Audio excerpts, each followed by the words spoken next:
നീ നോക്കിയാൽ, ഭർത്താവ് നോക്കിയാൽ ഭർത്താവിനെ സന്തോഷിപ്പിക്കുക. വഇദാ അമർതഹ അത്വഅതുക, ഭർത്താവ് എന്ത് കൽപ്പിച്ചാലും, ഹലാലായ ഹറാമല്ലാത്ത എന്ത് കൽപ്പിച്ചാലും, നട്ടുച്ചക്ക് വന്ന് പെണ്ണെ വിളക്കൊന്ന് കത്തിച്ചു തരൂ എന്ന് പറഞ്ഞാൽ ഭാര്യ ചോദിക്കാൻ പാടില്ല എന്നാണ്. എന്തിനാ ഇപ്പൊരു വിളക്ക്? ആദ്യം നീ അതനുസരിക്കുക. വിളക്ക് കത്തിച്ച് ഭർത്താവിന്റെ കയ്യിൽ കൊടുത്തതിന് ശേഷം നിനക്ക് ചോദിക്കാം. ഇപ്പോഴെന്തിനാ ഒരു വിളക്കിന്റെ ആവശ്യം? ആദ്യം ചോദ്യം ചെയ്യാൻ പോലും പാടില്ല.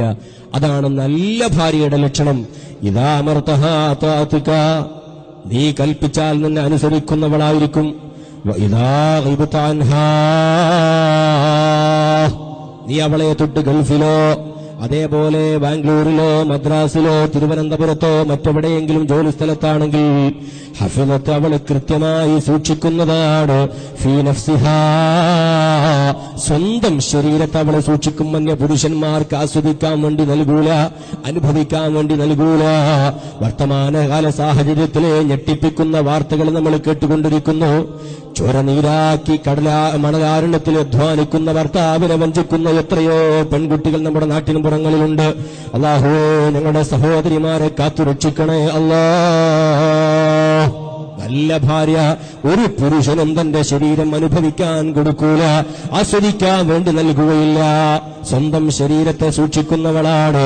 അതേപോലെ തന്നെ വഫീ മാലിക്, നിന്റെ മുതലും സൂക്ഷിക്കുന്നവളാണ്.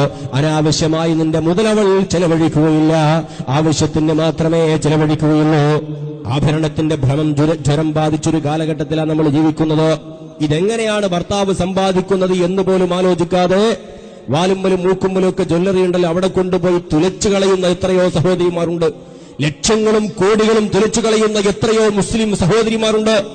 മുസ്ലിങ്ങളാണ് ആ കാര്യത്തിൽ ഏറ്റവും മുൻപന്തിയിൽ നിൽക്കുന്നത്. ഹൈന്ദവ ക്രൈസ്തവ മതത്തിലെ സഹോദരിമാർ കേവലം ഒരു ചെറിയ മാല മാത്രം ധരിക്കുമ്പോ മുസ്ലിം സഹോദരിമാർ പലപ്പോഴും സഞ്ചരിക്കുന്ന ജ്വല്ലറികൾ പോലെയാണ്.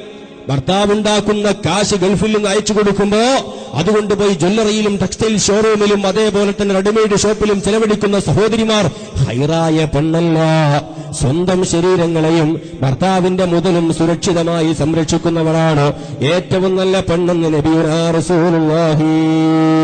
ഇനി എന്റെ സഹോദരിമാരോട്, എന്റെ പ്രിയപ്പെട്ട പെങ്ങളെ, നിനക്ക് ഏറ്റവും നല്ല ഹൈറായ പെണ്ണാവണോ, സ്വർഗത്തിലേക്ക് കടന്നു പോകുന്ന പെണ്ണാവണോ?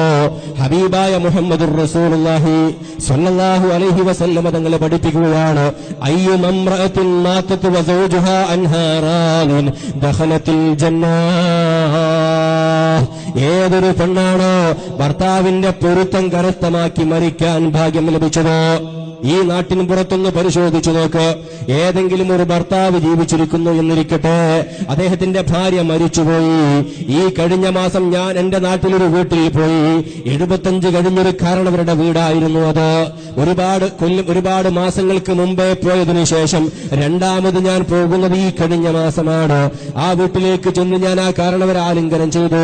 എന്നെ സ്നേഹത്തോടുകൂടെ പിടിച്ചിരുത്തിയതിനു ശേഷം കുശലാന്വേഷണങ്ങൾ നടത്തി സംസാരിച്ചു കൊണ്ടിരിക്കുമ്പോ ഞാൻ ചോദിച്ചു, എങ്ങനെയുണ്ട് ഭാര്യയ്ക്ക്, സുഖമാണോ എന്ന്. ഇതങ്ങ് കേട്ടപ്പോഴേക്ക് കണ്ണുനീരതാ ഒരു പുഴയിലെ വെള്ളം പോലെ ഒലിച്ചിറങ്ങാൻ തുടങ്ങി. ഒരു ചെറിയ കുഞ്ഞിനെ പോലെ ഇയാൾ കരയാൻ തുടങ്ങി. ഞാൻ ചോദിച്ചത് അബദ്ധമായി പോയോ എന്നൊരു സംശയം. ഞാൻ ചോദിച്ചു, എന്തെങ്കിലും അവിവേകമാണോ ഞാൻ ചോദിച്ചു പോയത്, അങ്ങെന്തിനാണ് കരയുന്നതെന്ന് ചോദിക്കുമ്പോ അദ്ദേഹം പറയുന്നു, ചോദിച്ചത് അവിവേകമായത് കൊണ്ടല്ല ഉസ്താദേ, എന്റെ പെണ്ണ് എന്നെ വിട്ടുപിരിഞ്ഞിട്ട് 6 മാസം കഴിഞ്ഞിരിക്കുന്നു. തന്നേക്കാൾ 10 വയസ്സ് കുറവായിരുന്നു തന്റെ ഭാര്യക്ക്. 10 വയസ്സ് കുറവുള്ള 65 കഴിഞ്ഞ വൃദ്ധയായ തന്റെ ഭാര്യ ഒരു രോഗം പിടിപെട്ടുകൊണ്ട് മരിച്ചുപോയിട്ട് 6 മാസം കഴിഞ്ഞു. 6 മാസം കഴിഞ്ഞിട്ടും ഭാര്യയെ കുറിച്ച് കേൾക്കുമ്പോൾ ഇന്നലെ കല്യാണം കഴിഞ്ഞിട്ട് മരിച്ചുപോയ ഭാര്യയെ പോലെ, ആ ഭർത്താവിനെ പോലെ ഇയാൾ കരയുകയാണ്. എന്നിട്ട് എന്നോട് പറഞ്ഞു, പോരാ നേരത്ത് കൈകൾ രണ്ടും, എന്റെ കൈകൾ രണ്ടും അദ്ദേഹത്തിന്റെ കൈവെള്ളയിലേക്ക് വെച്ചിട്ട് കണ്ണുനീര് മുഴുവൻ എന്റെ കൈയിലേക്ക് ഒലിച്ചിറങ്ങുന്നുണ്ടായിരുന്നു. ഗദ്ഗതത്തോടുകൂടെ പറഞ്ഞു, ഉസ്താദേ, നിങ്ങൾ ഒരുപാട് വേദിയിൽ പോയിട്ട് പ്രസംഗിക്കുന്ന ആളാണല്ലോ, ദുആ ചെയ്യുന്ന ആളാണല്ലോ.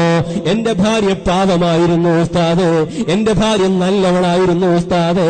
അവളിപ്പോൾ ഖബറിൽ എങ്ങനെയാണെന്ന് എനിക്കറിയില്ല. അവളുടെ ഖബറിലെ ജീവിതത്തിന് വേണ്ടി, സന്തോഷത്തിന് വേണ്ടി നിങ്ങൾ എപ്പോഴും ദുആ ചെയ്യണം ഉസ്താദേ. ഞാൻ അറിയാതെ എന്റെ കണ്ണ് നനഞ്ഞുപോയി, ഞാൻ പറഞ്ഞുപോയി. പ്രിയപ്പെട്ട ബാപ്പ, കാരണവരെ, നിങ്ങളുടെ ഭാര്യ ഏറ്റവും നല്ല ഭാഗ്യവതിയായ ഭാര്യയാണ്.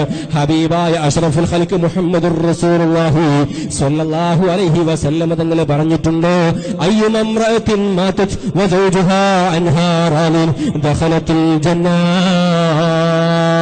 ഏതൊരു പെണ്ണാണോ ഭർത്താവ് പൊരുത്തപ്പെട്ടവളായ നിലയ്ക്ക് മരിക്കുന്നതോ, ഭർത്താവിന്റെ പൊരുത്തം കരസ്ഥമാക്കി മരിക്കുന്നതോ, ഭാര്യ മരിച്ചു പോയിട്ടും ഭർത്താവിന്റെ മനസ്സെന്ന ആമുഖമായൊന്നില്ല, കേൾക്കുമ്പോഴേക്കും പേര് കേൾക്കുമ്പോഴേക്കും കരച്ചിലാണ്, ദുആ ചെയ്യാൻ വേണ്ടിയുള്ള വസിയത്താണ്.